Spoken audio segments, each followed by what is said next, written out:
এখন সোনা মসজিদের দেওয়াল, এমনি মসজিদ আমরা দেখি কি যত সুন্দর করা যায় টাইলস দিয়ে চকচক ঝকঝক বিভিন্ন ডিজাইন, একেবারে বাংলাদেশের মানুষের যত সুন্দর বাড়ি আছে তার থেকে সব থেকে সুন্দর মসজিদ আমরা করতে চাই। একান্তই যদি গ্রামের মসজিদ হয়, আশেপাশে যত ভালো বাড়ি আছে তার থেকেও ভালো বাড়ি, এটাই ধর্মের বিধান। আর এই মসজিদ দেখেন যে কত মজবুত করা যায়। সোনা মসজিদ এই যে চাঁপাই নবাবগঞ্জ থেকে কানসাট শিবগঞ্জ থানাতে, যেটা কি সব কারুকার্য।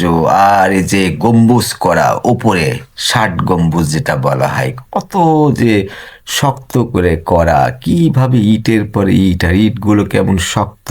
তার মানে হলো যে সৌন্দর্য তো বিষয়, সেই সময়ে এই মসজিদের সৌন্দর্য ছিল অপরূপ, কিন্তু মূল জিনিসই হলো ভারী ভারী, কঠিন কঠিন, অনেক মজবুত, অনেক কিছু করে মসজিদ, মানে শক্তি। যেমন খাট, আগেকার খাটগুলো কি ছিল, এমন কঠিন কঠিন ডিজাইন, যাতে মিস্ত্রির দীর্ঘদিন সময় লাগে। যত জটিল করা যাবে, বোঝাতে হবে যে আমার কাঠের ডিজাইন, আমার যে খাট, এই খাটের ডিজাইনটা কেউ পারবে না, অনেক সময় দিয়ে অনেক কারুকার্য করে অনেক খরচ করে করা হয়েছে।